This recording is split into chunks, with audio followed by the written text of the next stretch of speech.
We are talking about climate change, carbon emissions and global warming and various other aspects, but we are not addressing soil. Soil is the habitat upon which zillions of lives thrive. Once there is no richness in soil, then you have forsaken the planet in many ways. Every responsible scientist in the world and the UN agencies are clearly saying we have only 80 to 100 harvests left. That means approximately 45 to 50 years of agricultural soil left on the planet. By 2045, we will be producing 40% less food than what we are producing right now, and our populations will be 9.3 billion people. The food shortages that could manifest in the next 25 years, the consequences of that is unimaginable. Civil wars will unfold across the world once there is food shortage. What we are facing now is soil extinction. Why is soil becoming extinct? Where is it going away? What is happening to our soil? We must understand, if you add organic content to sand, sand will turn into soil. If you remove all organic content from the soil, soil will become sand. In normal agricultural soil, the minimum organic content should be between 3 to 6%. The most minimum is 3%. At least this minimum to keep the soil alive, to keep the soil as living soil is a must. Agricultural soils across the world, the depletion is so heavy, in most countries, more than 50% of the topsoil is already gone in the last 100 years. The nutrient levels have dropped significantly. The level of micronutrients you would get from your food in early 20th century to what you are getting from the same food now has dropped 90%. If you ate one orange in 1920s, what you got from it, now in 2020, if you have to get the same, you will have to eat 8 oranges. This is what we have done to our food. Soil is the biggest ecosystem on the planet, and so few people know anything about it. 1 teaspoon of healthy soil probably contains more microbes than there are people on Earth. The microbial life in the first 12 to 15 inches of topsoil is the basis of our existence. It is this magic beneath our feet which has produced the life that we are. This first 12 to 15 inches of soil is the basis of life for 87% of life on this planet, including you and me. We have to begin to recognize that what we call our soil, Mother Earth, is a living organism. Open soils, ripped open by ploughing, open to sunlight, is the basis of destruction of microbial life. So the focus should be on agriculture, the focus should be on seeing that land is under shade as much as possible. Some kind of shade, grasses, herbs, bushes, trees. Conscious Planet is launching Save Soil movement to bring about a policy change to regenerate soil. As a part of this, I'm 65 and I'm riding 30,000 kilometers, a lone motorcycle journey, 30,000 kilometers across 24 nations to activate support from the citizenry to assure the governments long-term investments will be appreciated. So it's extremely important that soil regeneration is enshrined in the policy of every government on the planet. We must change the narrative on the planet that soil is a wealth, a legacy we have received from previous generations, and we have to pass it on as living soil for future generations. We are in a cusp of time. If you do the right things now, in the next 15 to 25 years, we can significantly turn this situation around and regenerate the soil. But if we allow this to progress like this for another 30 to 40 years, after 40 years if we attempt this, then it could take 150 to 200 years because that much loss of biodiversity would have happened. From 21st of March for 100 days, the whole world, every human being on the planet should talk soil. We must hear the word soil, save soil everywhere to see that the narrative on the planet changes towards the most vital aspect of our life, the soil. Each one of you should reach as many people as you can to make this happen.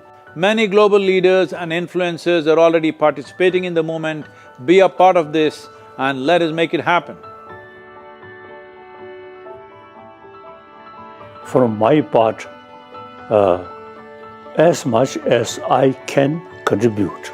We're going to save the soil. Do your part. And saving the soils. Our future, our children's future, and our planet's future depend on it. Save the soil. We know what we must do, so let's make it happen. Let's make it happen. Let's make it happen. Let's make it happen. Let's make it happen. Let's make it happen. Let's make it happen.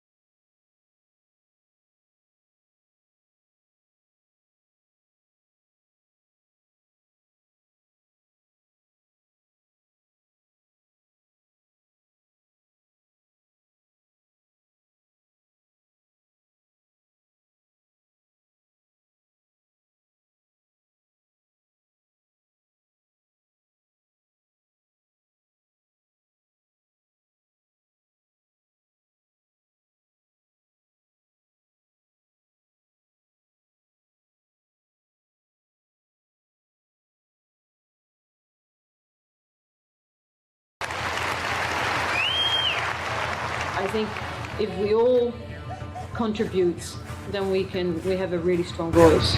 Save soil.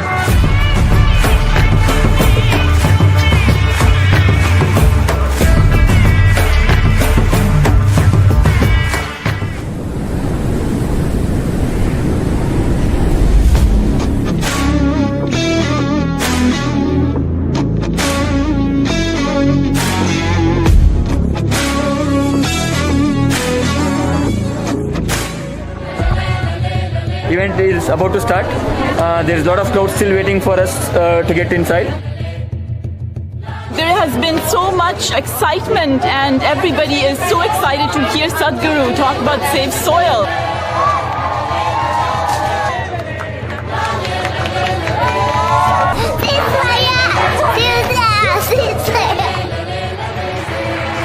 Tonight was absolutely overwhelming, and I was so honored to have the opportunity. First of all, just to meet Sadhguru was a huge honor.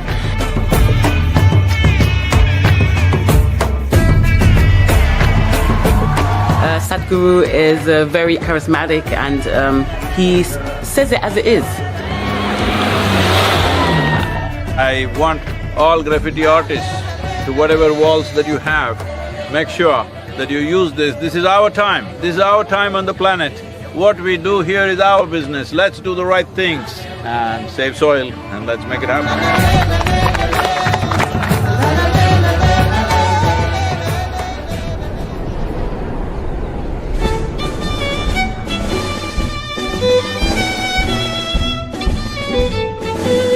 One of the most beautiful cities of Europe.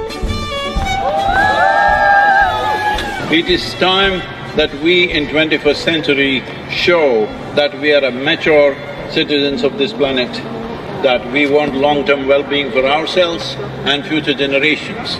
This is the opportunity. Save Soil is that moment.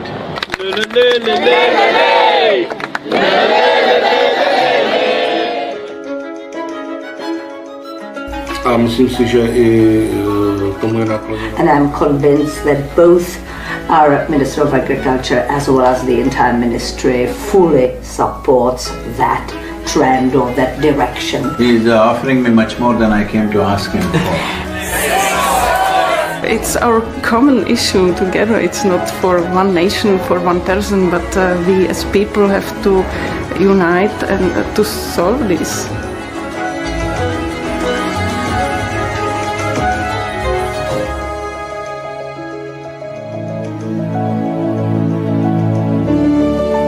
Here we are in this wonderful city of Vienna. soil as a common denominator to bring all of us together. Make sure the world gets it now. La la le la le is your mantra for now, for this 93 days.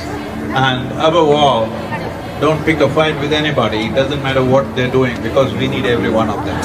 Namaskar.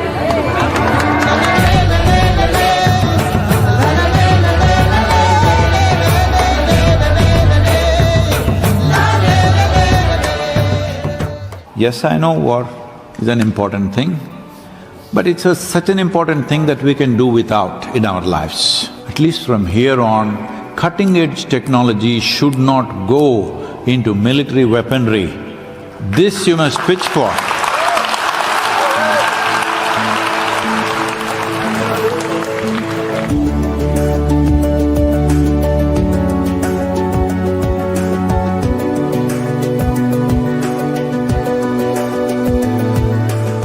So, how do you feel here in Ljubljana in Slovenia? Feeling like it's home. Rešimo pes!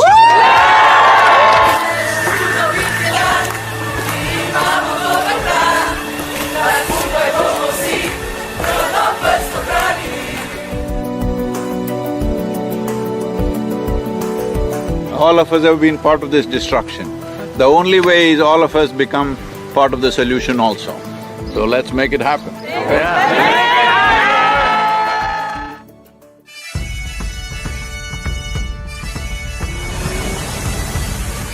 Riding on to Italy. Italy is raining heavily tonight. Here in Venice, what a city! I am a huge admirer of Rome because whoever did it, their sense of geometry is so fantastic. The former president of European Parliament, he is 100% with us, and FAO is our partners now. And we are very happy that we are aligned in our message to hide the profile of soils, and we believe that is very much needed.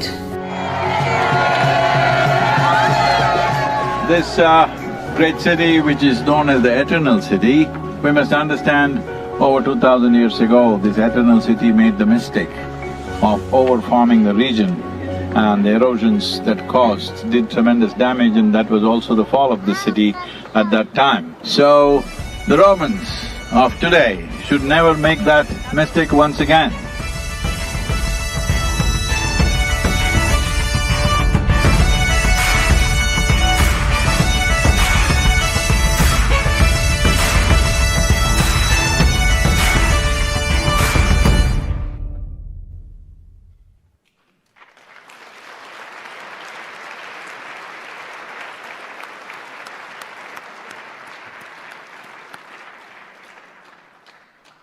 Quite joyful as well as inspiring. Thank you for the videos.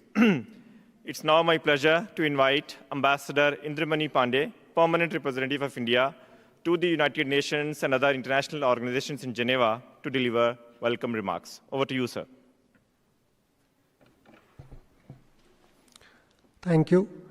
Sadhguru Ji, Excellencies, distinguished guests, Namaskar, and a very good afternoon to you all. It's my great pleasure to extend a very warm welcome to Sadhguru Ji and thank him for visiting Geneva as part of his global campaign to save soil. It also gives me pleasure to welcome Ms. Nadia Isler, Director, SDG Labs, UN Office in Geneva, who is representing Ms. Tatiana Valovaya, Director General of the United Nations Office in Geneva, as well as Mr. Stewart Miggins, Deputy Director General for Programs, International Union for Conservation of Nature, and Dr. Naoko Yamamoto, Assistant Director General, Universal Health Coverage, World Health Organization. I would like to extend a very warm welcome to my fellow PRs and distinguished delegates from permanent missions here who have joined us this afternoon, and also communities of India, Switzerland, and other countries who are present here. A very warm welcome to you all. It's a momentous occasion for all of us. We saw the videos, but now we have the opportunity to learn from Sadhguruji himself in person about his vision, his goals behind his campaign to save soil. I would like to commend the initiative of Sadhguruji for launching his global campaign to save soil, which enjoys tremendous support of the government of India and people of India. And as you saw in the videos, it's very heartening to note that the campaign has been receiving universal global support. India's commitment to the welfare of the entire humanity is inspired by our civilizational ethos of Vasudhaiva Kutumbakam and Sarvodaya, which means the world is a family and let's strive for welfare of all. As a civilization, we have always believed in coexistence of all living beings in harmony with nature. Our civilizational ethos and beliefs are embodied and reflected in Sadhguru's commitment to the welfare of the entire humanity and his campaigns for global peace and harmony and global action to protect our mother planet, Mother Earth, its environment and climate.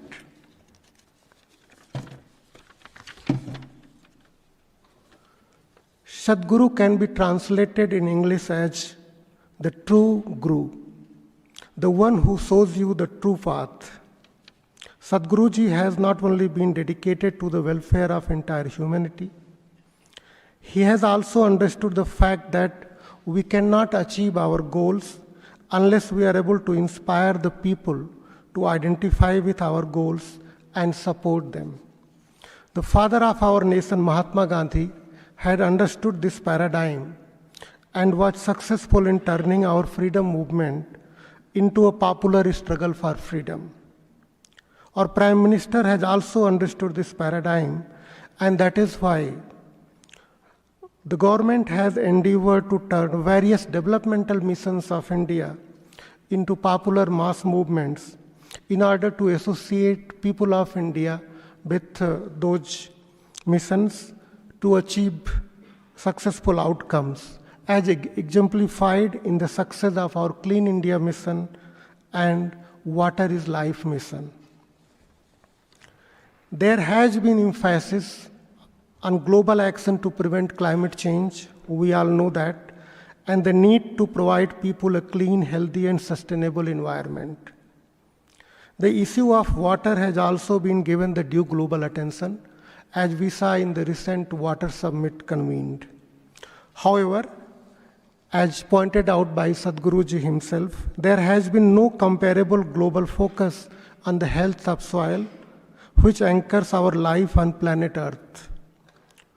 We all know that over decades and centuries, our negligence of soil has led to huge loss of soil surface through degradation, pollution, and erosion.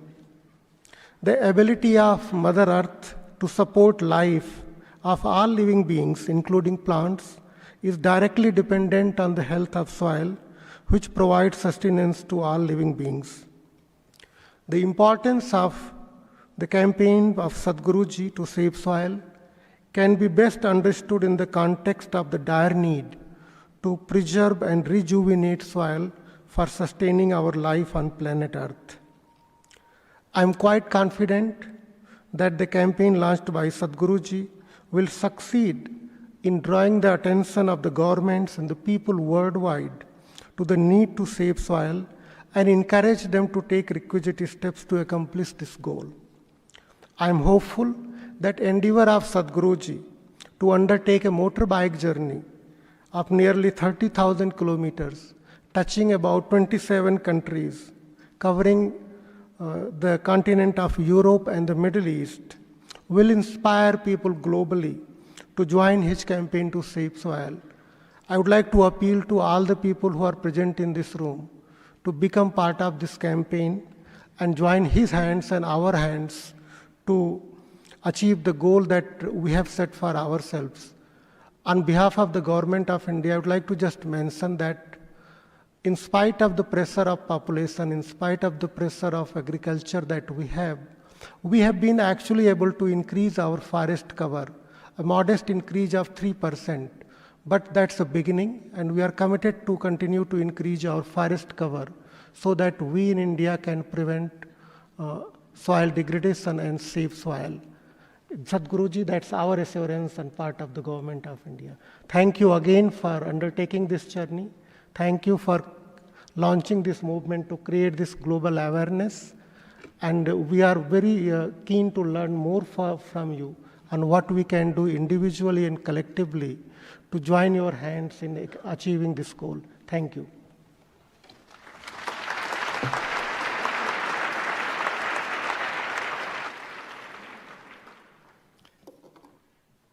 Thank you, sir, for your welcome remarks. We are very fortunate that Sadhguru has kindly agreed to be with us today for this discourse. He needs no introduction, just a few words about him. Sadhguru Jaggi Vasudev is an internationally renowned Indian yogi, mystic, and visionary who has touched lives of over 1 billion people through his transformational yoga programs and social outreach environmental projects. Named one of India's most influential people, he has been an influential voice at major global forums addressing issues as diverse as socio-economic development, leadership, and spirituality. Sadhguru established Isha Foundation, a non-profit organization which has over 300 centers and more than 11 million volunteers worldwide. Sadhguru has been recipient of Padma Vibhushan Award by Government of India, the second highest civilian award accorded for exceptional and distinguished service. He has also launched a global movement, as we all know, Conscious Planet, to save soil, to address soil crisis. It is also hugely inspiring to see Sadhguru on world's biggest ecological movement on motorbike journey, spanning nearly 30,000 kilometers from UK through Europe and Middle East to India, to the cause of humanity and ecology to save soil. Ladies and gentlemen, it's a privilege to have Sadhguru with us today for this discourse.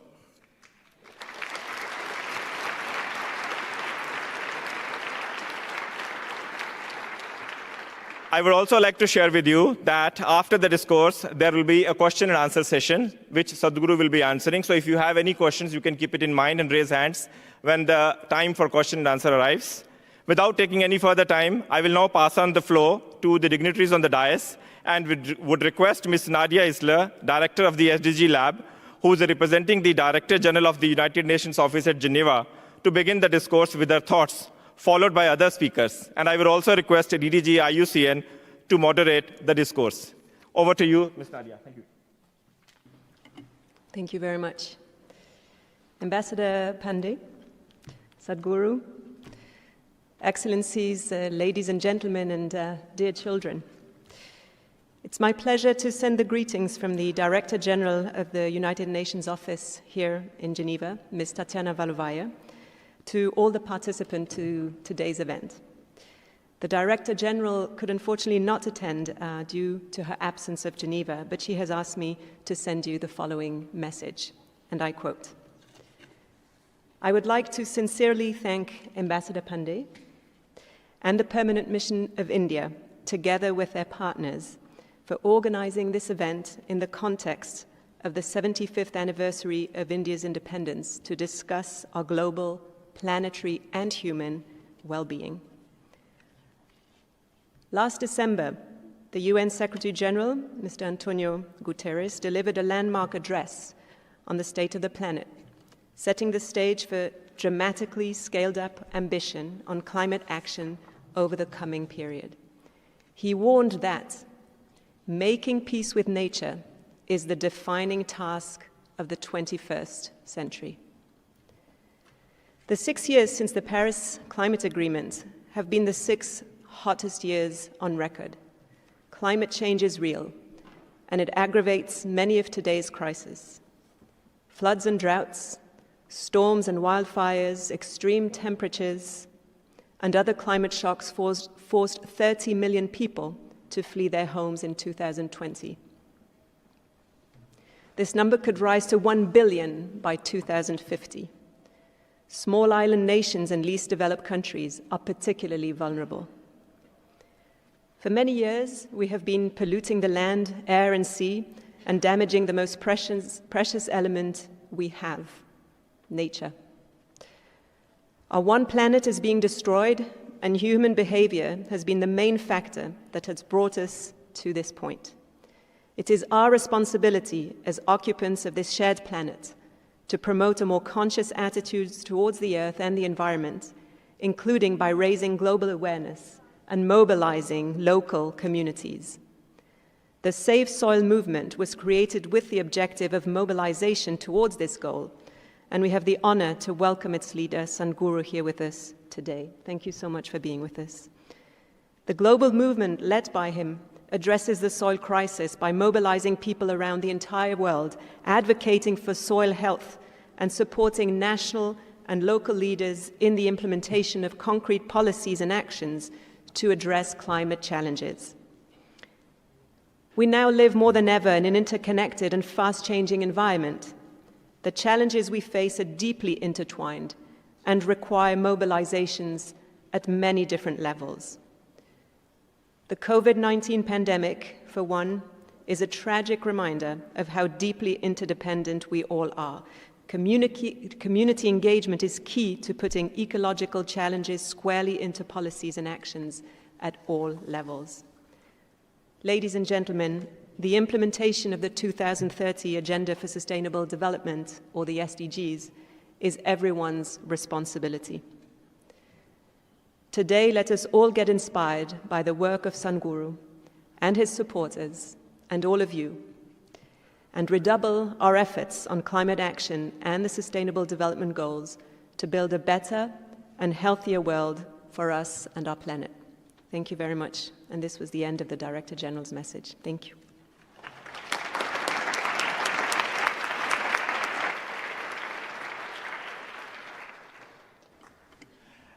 Thank you very much, Nadia. And now I'd invite Naoko Yamamoto, the Assistant Director General of the World Health Organization, to make a couple of opening comments. Thank you. Thank you very much. And Your Excellency and Ambassador, dear Sadhguru, and dear friends and colleagues and children, it's my great pleasure to join this event together with you to discuss about the soils and humankind.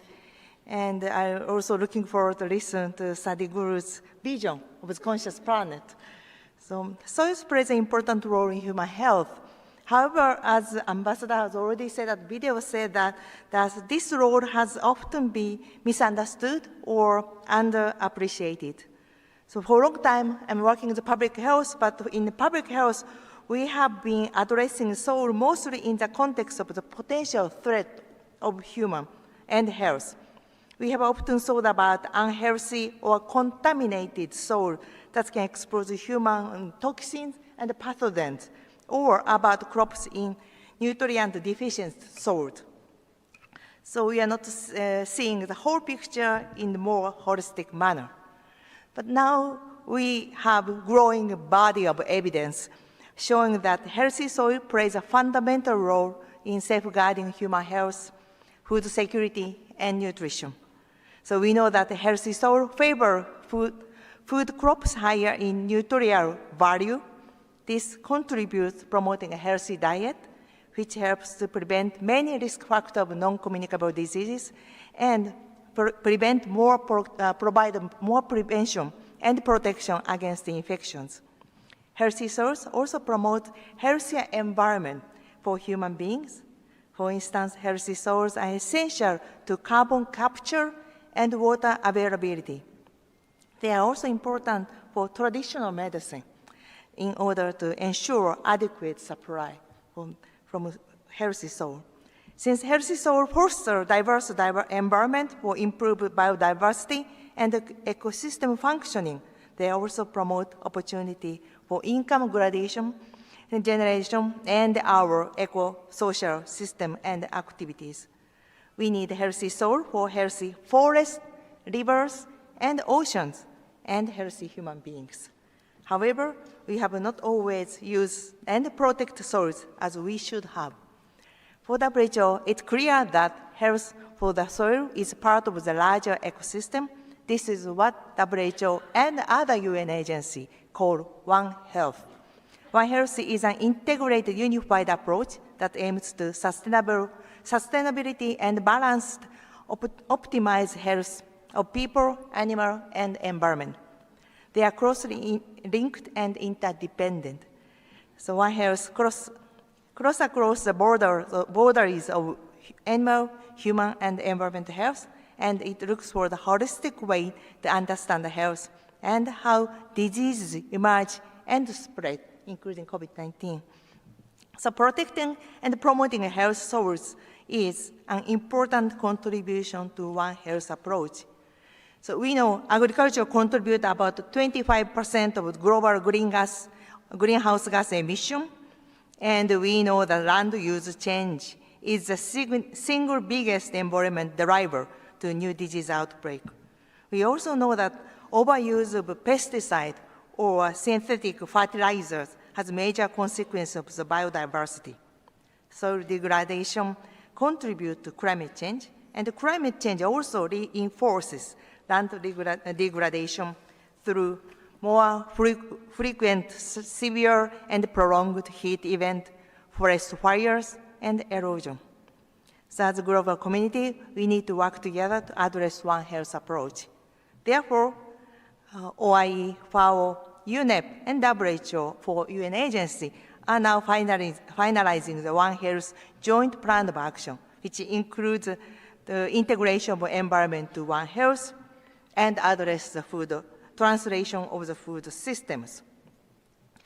So we still need to work more comprehensive manners. We need to better address human health in a holistic approach with soil ecology, agronomic crop production, as well as food science and nutrition. The multidisciplinary research will be essential to move forward. So we have many things to do, but like Sadhguru said, that conscious planet as a fundamental in this process. We are very happy to working together with all of you. So thank you very much again, this opportunity. Thank you.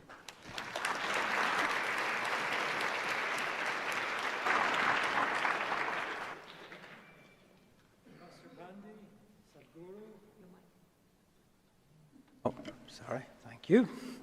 Ambassador Pandey, Sadhguru, Excellencies, ladies and gentlemen, future leaders. It's a real pleasure to be here. And it's actually, I'm going to speak both from an IUCN perspective, but also from a personal perspective, because I come from a small farming family, and I spent most of my life in conservation. And to be honest, there's always been a little bit of a tension there. There has been conservationists did not understand farmers and agriculturalists, and agriculturalists certainly didn't understand farmers, conservationists. And there has been this tension, and it's a shame that there's been that tension. But I think, thanks to the work of Sadhguru and Save Soil, that is changing. And we're actually now starting to see that we do share a common cause, a realization that nature underpins life here on Earth. Whether that's regulating the planetary systems. We just heard yesterday the dire warnings coming from the IPCC on mitigation, and that there's no time left now to take action, or whether it's actually sustaining and enhancing the livelihood of small farmers and small farming communities. Nature underpins all of that. And this is critical. This is critical when we look at agriculture. And so when IUCN started to say we're going to work with agriculture, we said we want to get past the old confrontations, and we want to focus on the common cause and the common ground. And where is that? It's soil. It's soil and soil biodiversity. That's where we start. And I would really just emphasize again, and it's been mentioned in some of these videos, but it is amazing. There are 6 billion species of soil fungi. There's 10 million species of bacteria, countless. We don't know how many types of protozoa there are. And next time you're in your garden, take a handful of soil and look at that and think, in that soil, there is over 100 billion individual species over a range of different genera and different… There's over 70 in that handful of soil, over somewhere around 60 kilometres of filaments. That is what sustains life. That's what actually gives agricultural productivity. That's what actually unites us, actually, whether we're in conservation or agriculture. And but unfortunately, for a period of time, we lost sight of that. We heard this on the video already. Soil is an ecosystem, but we lost sight of the fact that soil was an ecosystem when we thought just soil was a substrate simply to get water and nutrients up to crops. But again, thanks to Sadhguru, thanks to these movements like Save Soil, that is being reframed. And I say I'm personally delighted, I'm personally excited to be here. I've been working on land degradation and restoration for a lot of my career. We helped set up an initiative called the Bonn Challenge with the German government. We had over 210 million hectares committed to restoration, but that's just a drop in the ocean. We've really got to start to build that further. We've also seen this idea of bringing together, instead of trying to solve these crises separately, starting to try and solve crises together, just as Naoko mentioned. And that's what led us to bring this idea of nature-based solutions. And one of the fantastic opportunities for nature-based solutions is indeed saving soil. So I would really like to thank Sadhguru for his leadership. I think it's a message of urgency, but it's also a message of hope. And critically, I think it's a message of love. You said that. A way to say I love you is to say save soil. And really to the future leaders, I would say you can get angry, you can get frustrated, but if you want to be older gentlemen like ourselves, you need to have your work driven by love. So save soil, let's get going. I think this is really exciting. Thank you very much. Thank you. And now,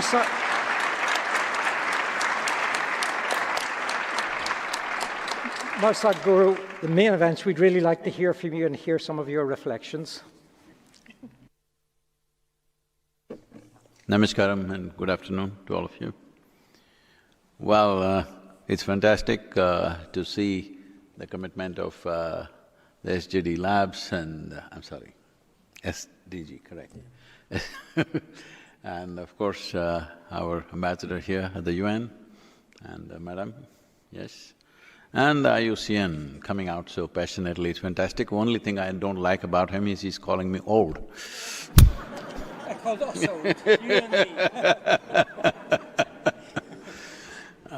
Because I don't want to get old in this 84 days that I have, I need to stay good.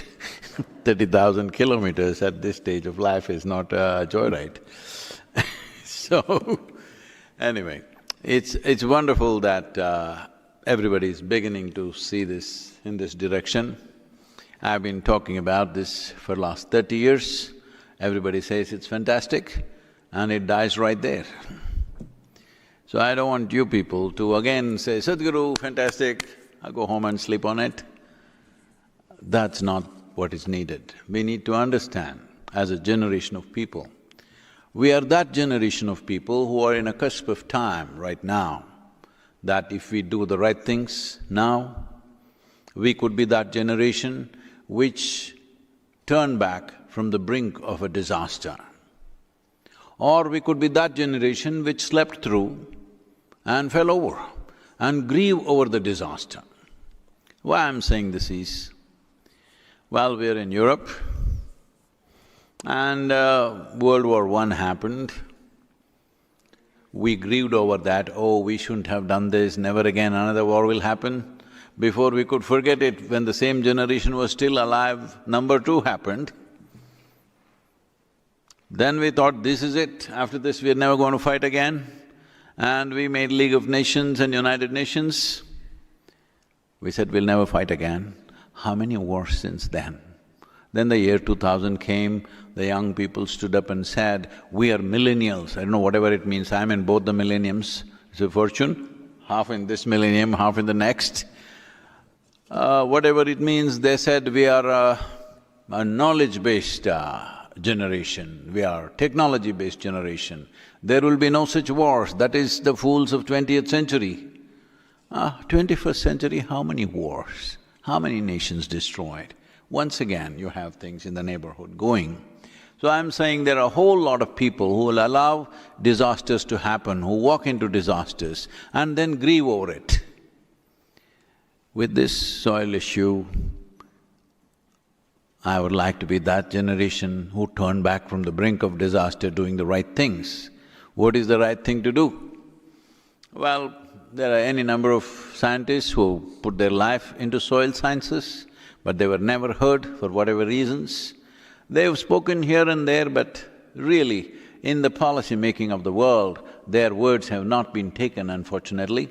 I've been interacting with various agriculture ministries of various nations. Almost every nation on the planet, even today, largely addresses soil as an inert substance that you can fix by adding this chemical or that chemical and fix it. Well, let me bring this to you already. He very eloquently said that.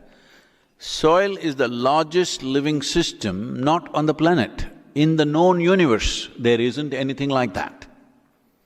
The first 15 to 18 inches of soil, what magic it is unbelievable. Even if you sow death into it, life will sprout out of it. There isn't another substance or there isn't another place like that anywhere in the universe that we know. But we've been treating it like it's some kind of a material that we can use and discard. Well, there is no room to discard because the only place you can put back anything is back into the soil, really. Wherever you put it, that's where it goes. We are born out of it, we live off it, when we die we go back to it. Now we've been busy pointing out differences between you and me. Oh, you're of a different gender, different race, different religion, different country, different. How many differences have we found? But soil is one unifying factor. This is not only for ecological purposes. As human beings, to find a common ground, to find a common denominator among ourselves is most important, because otherwise we will not solve solutions, we'll not find solutions. Even with best intentions, we will only multiply problems, which we have been doing. We have been expressing our good intention all over the place, but we are only multiplying the problems because we are always looking at the divisions between you and me, how we are different. All of us come from the soil. We go back to the soil. Will we get this when we are alive, or will we get this only when we are buried? This is the only question. If we get this now, we could do something wonderful. If you don't get it now, you still make good manure. I'm saying, somehow you will be eco-friendly at some point. So, what is it that we are asking for? There are many complex… I'm sorry, could we… I don't… Can we raise the volume a little bit so that I can stay away? I'm sorry. Hello? Yep. There are many complex solutions that any number of people are offering, technologies, applications. I respect all that. But for all this to work, we must have reasonably alive soil. If soil is not alive, your technology, your applications, all the great ideas, none of them are going to work because this is the life-making material. Can I tell you a story? Is it okay? A story is allowed in a… This happened in 2060, this happened. A group of scientists sought an appointment with God. They got it and they went there. And they went there and told him, "Hey old man, you've done pretty well with creation. But today everything that you can do, we can also do. It's time you retire." God said, "Oh, is that so? What is it that you can do?" Then they said, "Look at this," and they just dug up some soil, made a vague image of a human child and did all kinds of things, and in a few minutes the child came alive. God said, "Oh, that's very impressive, but first get your own soil."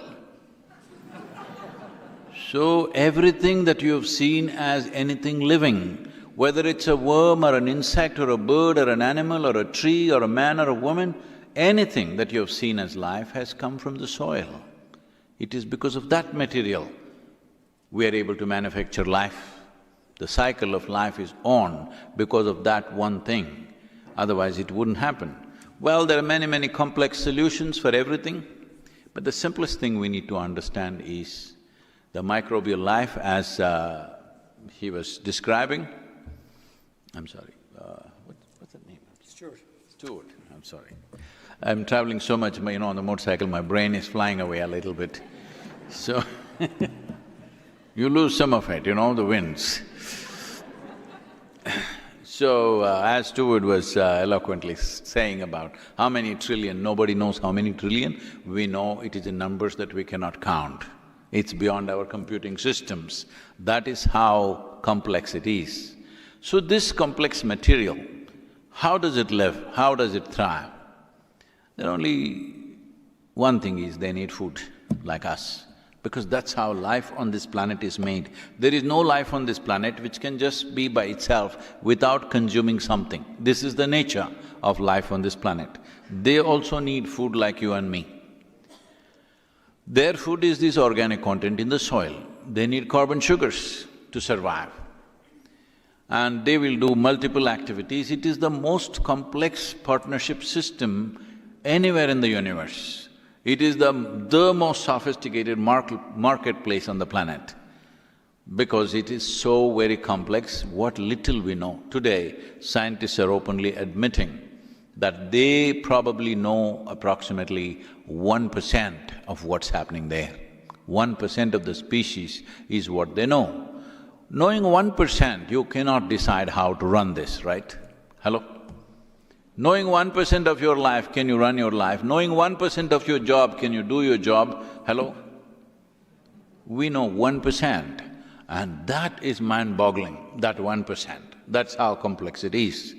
So one important thing is to put back nature to whatever extent possible without disturbing human life and human market systems on the planet, to put back natural systems as much as possible. This is the only answer we have. Rest is all lot of talk because we know only 1%. Knowing 1%, if you think or you are a master of that thing, that would be the stupidest thing we did in this… on this planet. So it's important that we put it back to its natural cycle. Put it back to natural cycle means just give them food to eat. Why are they being denied food to eat? This started happening somewhere between 45 to 60 years ago, actively across the world. In some countries, it might have started a little earlier. They came up I think in 1916, a German scientist came up with a magic powder. It is a nitrogenous fertilizer. So people took this magic powder and put it on the land and boom, crops just bounced out like that. I'm calling this magic powder because it really did magic for the farmers at one time. I know in regions of India where when the fertilizer came, the yield went up by 300% for many farmers, 3 times over. So definitely they bowed down to this powder and said, this is magical. But the problem is we forgot. It is like you are doing quite well, but you went to the doctor and the doctor said, your calcium is not good, your iron is not good, your folate is not good, and gave you 3 pills. Next day you took it and you felt really good. Then you decided, this is it. Instead of 3, I will take 300 and I don't have to eat anymore. And then you know what happens? That's exactly what's happened to the soil. We started thinking just by throwing the salts, everything will happen. No, in a doctored way, if you apply it, even today, it'll work very well, it's important. I'm saying this because a whole lot of urban population in the world goes on talking about, now the words get replaced, same mentality. They said all these days everybody was talking organic farming. This is an urban fashion. Those people who have never farmed in their life like to talk about organic farming because they've never done anything. So if you go to the marketplace, there is one apple marked as organic. What is the other one? Is it inorganic? I want to know. No, what you're trying to say is the level of fertilizer, pesticide, this, that. You need to understand, largely nobody sprays pesticide on a full-blown fruit. Generally, it's in the flowering time that they do it. It won't usually get into the fruit. These are all paranoia. I'm not saying fertilizer is not getting in, pesticide is not getting in. Yes, in grapes and other things it is there. I am not trying to discount that factor. All I'm saying is, today if you take away all the chemicals from farming on the planet, our food production will come down to 25% of what it is right now. That will be a massive disaster, it'll be death, literally. So we cannot really think about it. If you increase the organic content, slowly the use of fertilizer will start coming down, it'll slide down very, very slowly, and we have to go that way. How to increase the organic content? There are only two things: plant life, animal life. There is no other technology, there is no other material, there is no other planet which can provide you that material. Only on this planet you have to produce plant life and animal life. There is simply no other way to put back organic content. Well, about carbon sequestering and many other things, we can talk endlessly about it, but the important thing is, if you increase the organic content, the microorganism life in the soil will enhance itself, and they are the basis of who we are. We are a consequence of their activity, both in terms of evolution and today as an ecological species. When we say ecology, don't think it's a subject matter. We are the ecology. 60% of your body is microbial life, only 40% is your parental genetics. So you are the ecology sitting here. Hello? You are the environment too. So we thinking we'll fix the environment, we'll fix the ecology, that is the distance itself is causing a lot of problem for us. So the simple thing is this: put the food back for the microbes. That is the organic content.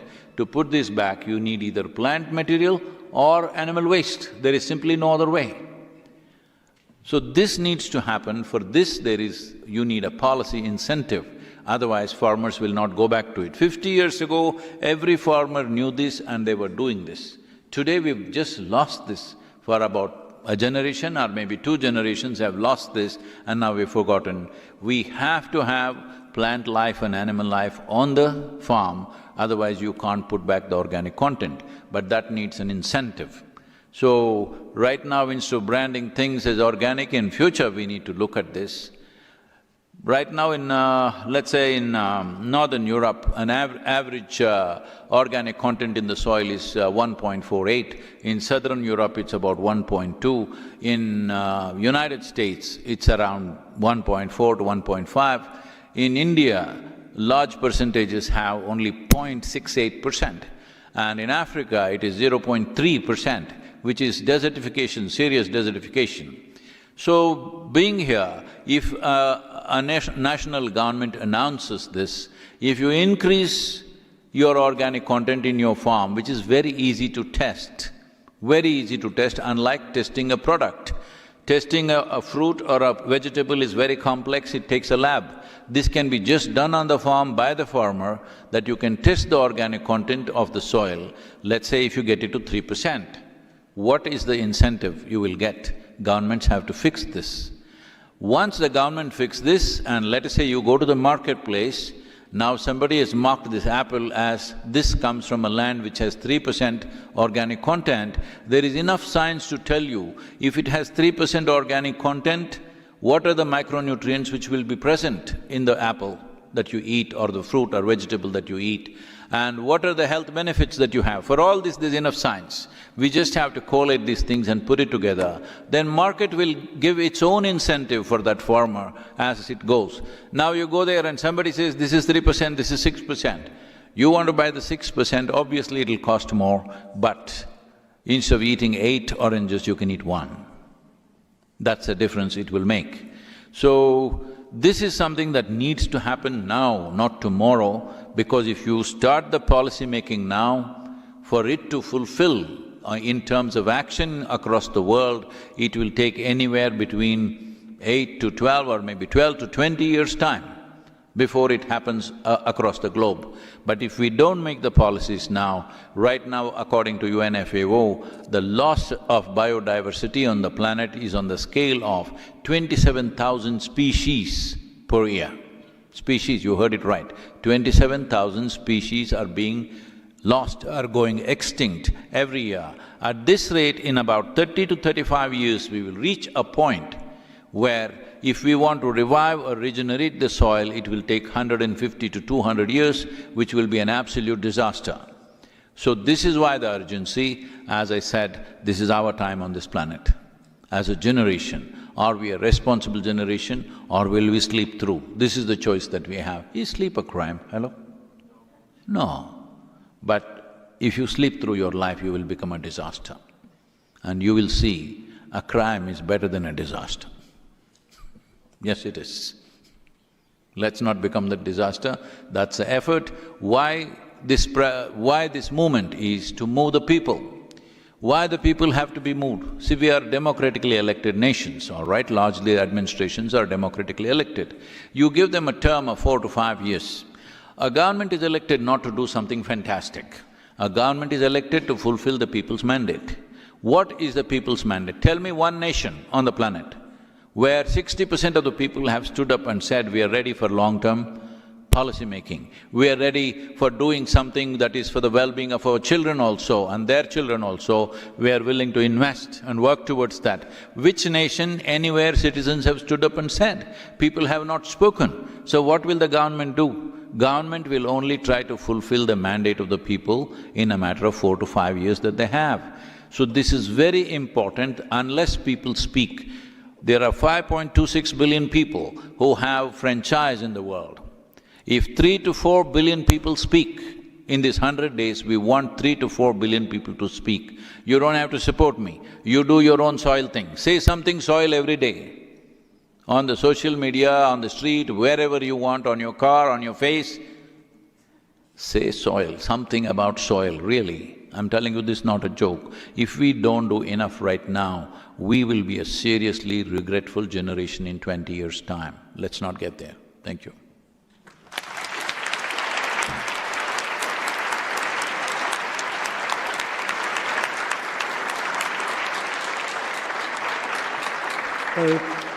Thank you very much, Sadhguru.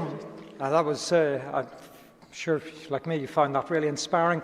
Let's see if we can take a couple of questions. Let's see if we start with the future leaders, because you're going to be dealing with this issue longer than, certainly longer than me. I'm not going to speak for Sadhguru, but certainly longer than me. You're going to be dealing with this issue. So has anybody got a question?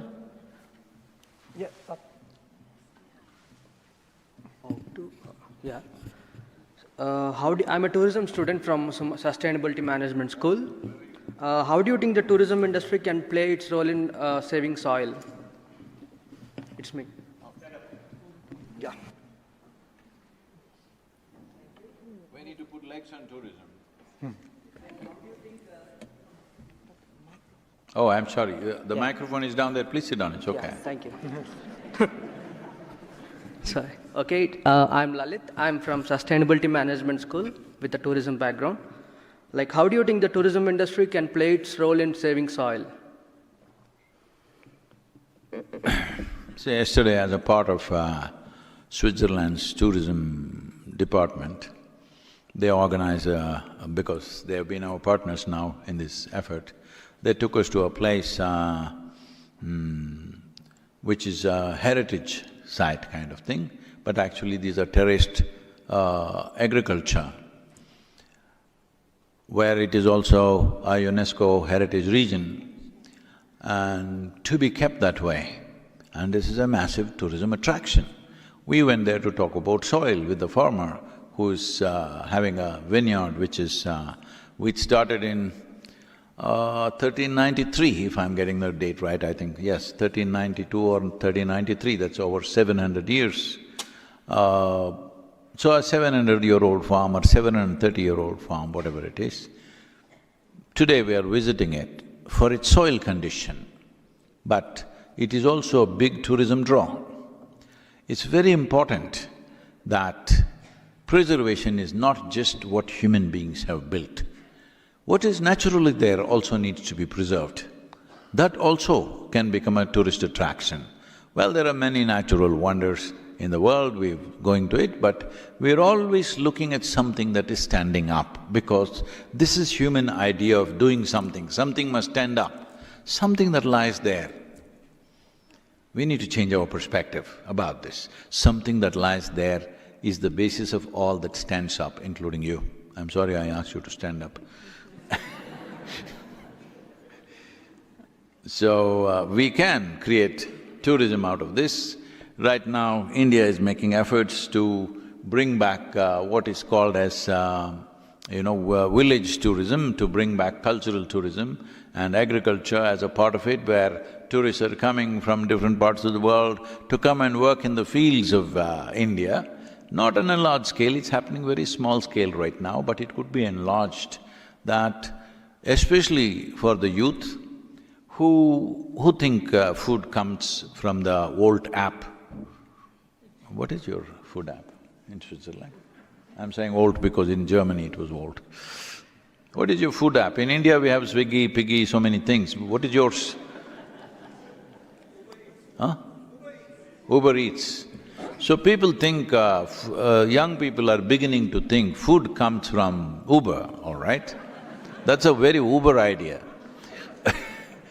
So, for them to go and see how actually food grows and be a part of it, even if they spend 3 days there and get their hands muddy, I refuse to use the word dirty, because in some nations we are calling soil as dirt. If that is dirt, all of us are dirt bags. That's what it amounts to, hello? So, it's very, very important, and I must tell you this, we have… now we have changed the name. Earlier this used to be called as a yogic hospital. Now we call it a rejuvenation center because we had problems with the word hospital. Here, there are always people who are being treated for something or the other. We don't treat them with a comfortable bed and a nurse treating them and helping them. No, we put them to work in the garden and they get well. Believe me, if you get your hands and feet into the soil, your body reorganizes itself in such a miraculous way, because 60% of your body is microbial life.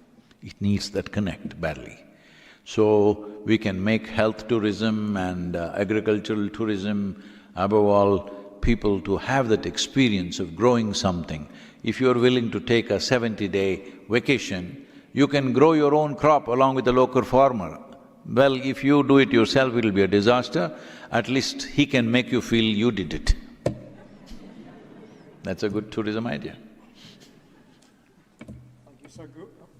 Thank you, Sadhguru. And actually, I'll just second that idea.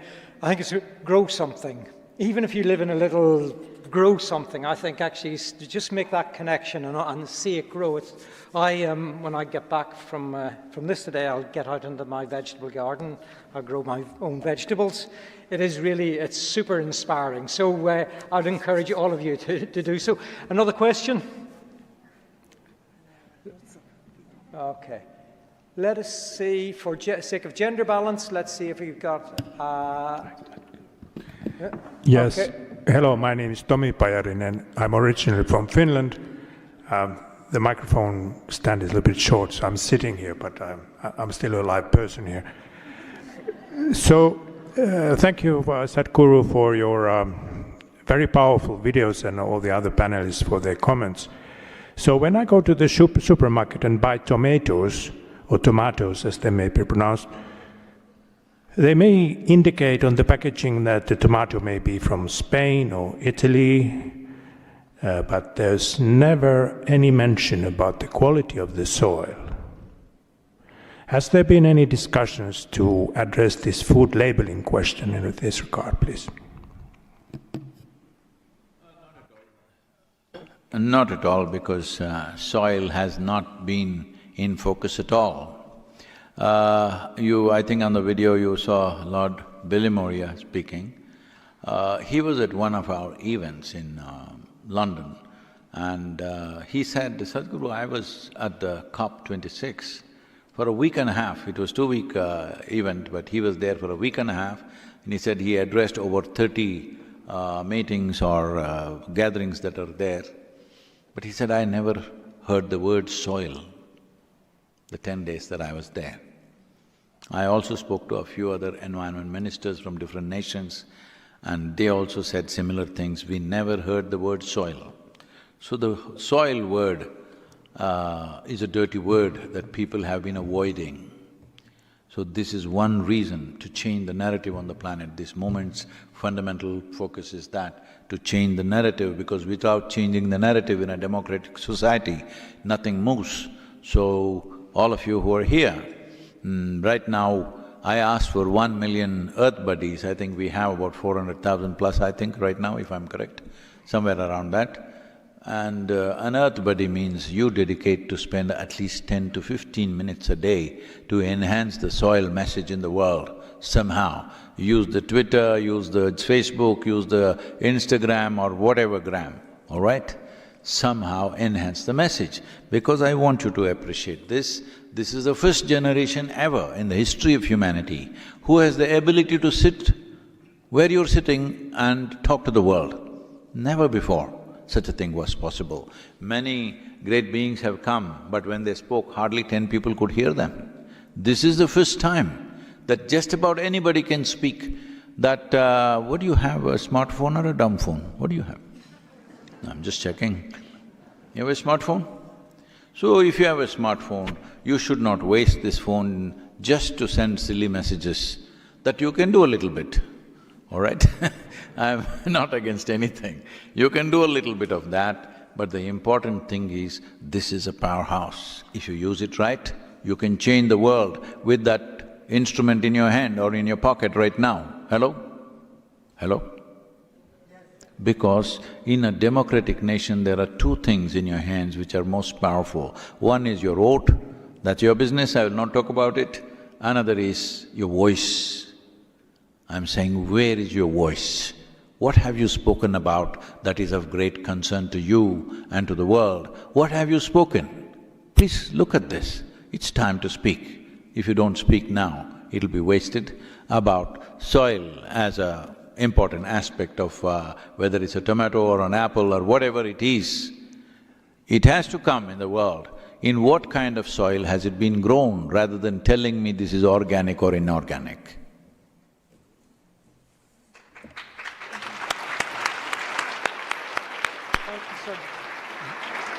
Thank you, Sadhguru. Let us hear what… we've got time for one more question. I'd like one woman, I'd like it from… we've had two men, so I'd like to hear a question from a young future leader woman, okay?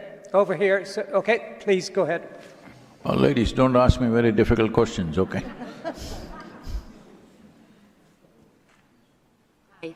Can you hear me? Yes. Great. Hi. Thank you so much for this. It's been really wonderful.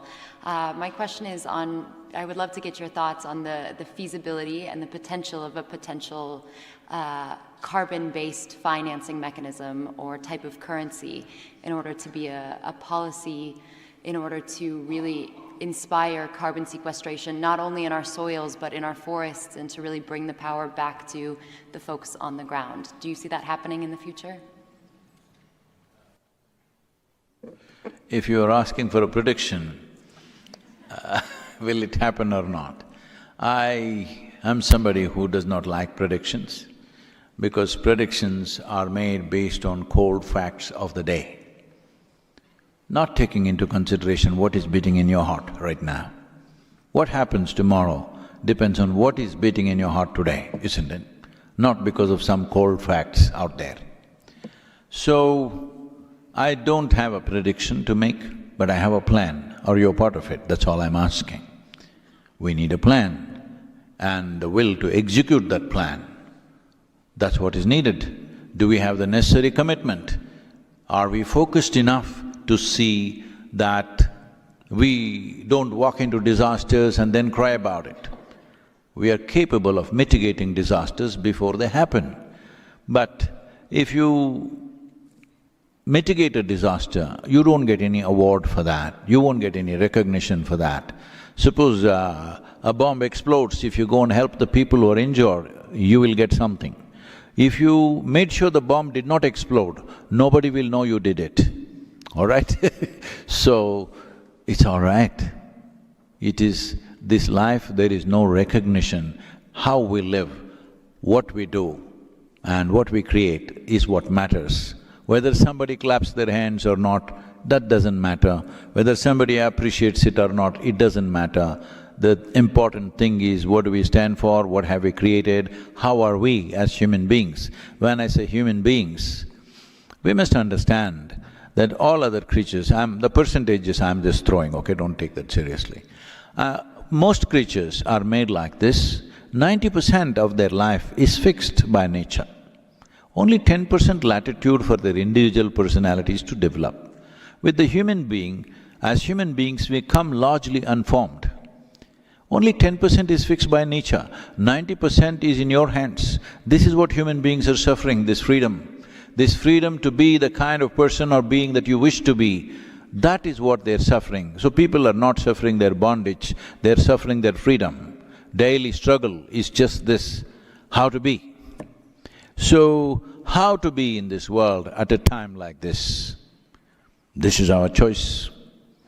If we know how to be, we definitely have a plan. If we have a plan, then all we need is a relentless commitment to execute that plan. Now, what I'm asking the world is extremely simple. 192 countries, for all of them we made a small document which is a handbook to make policies on top of that. We are not presumptuous enough to make our own policy for countries, that's not my business. A simple handbook based on the latitudinal position, type of soil, population pressures on the land, economic conditions, taking all this into consideration.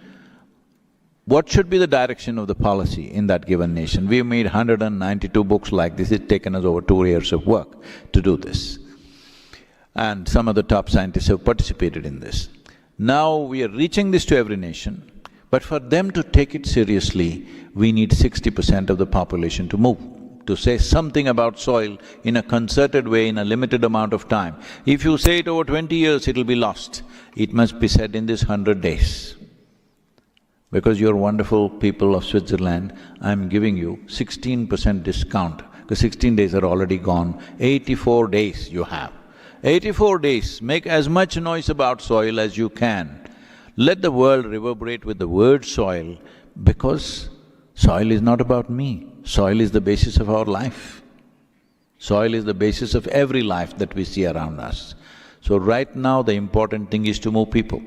About carbon sequestering and the carbon market, these are important because first incentive, I want the government to come, that's the way it works. The government has to give the first incentive. The second incentive should come from these corporations and others who will give the carbon credits. The next will come from the market. On the whole, the farmer will benefit in a big way. This is very important for us. We have done some kind of a survey in India which shows that not even right now 63% of Indian population is in farming, but not even 2% of the farmers want their children to become farmers because it's such an atrocious profession. Yes, a whole lot of them want to commit suicide because simply it's impossible to make ends meet and it's a terrible thing to do right now in the world. It is very important in the next 10 to 15 years' time, we make agriculture in such a way, a farmer will earn at least as much as an engineer or a doctor or a lawyer.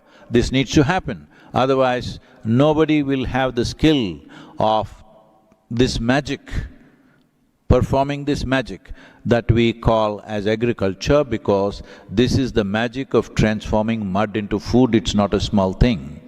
It is the greatest thing and the most vital thing for our life.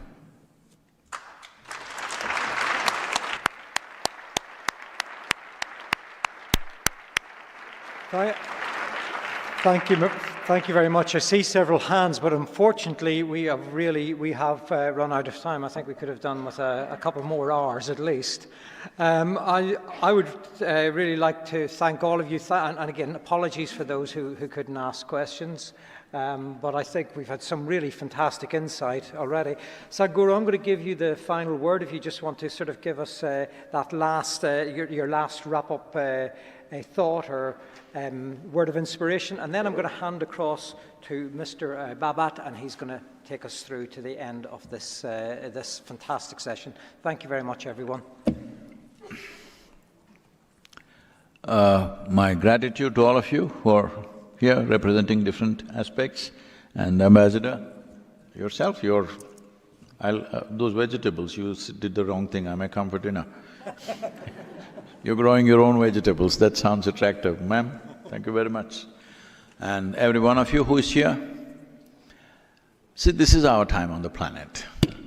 How we do life here is our business.